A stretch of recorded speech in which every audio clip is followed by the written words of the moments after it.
Vladimir Poutine était en odeur de sainteté en Italie. En pleine crise avec l'Occident, sous le coup de sanctions américaines et européennes, la Russie avait tout à gagner avec cette visite, car Rome est l'un des gouvernements les plus pro-russes de l'Union européenne.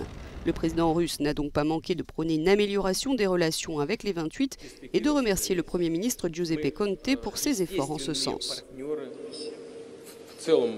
Il y a toujours des possibilités.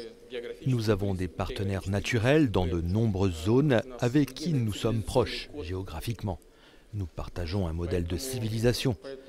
Donc je ne vois pas d'obstacle majeur à restaurer complètement nos liens. Mais je le redis, cela dépend aussi de nos partenaires européens. Vladimir Poutine a surtout parlé de commerce avec Giuseppe Conte, juste après avoir vu le pape François au Vatican. Le dossier ukrainien qui vaut à la Russie les sanctions européennes a été au cœur des discussions avec le souverain pontife.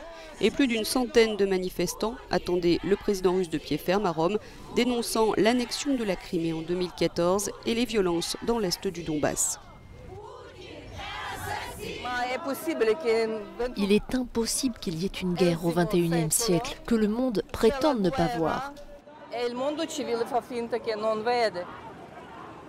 Nous disons que si l'Ukraine cesse de se protéger, l'Ukraine disparaîtra.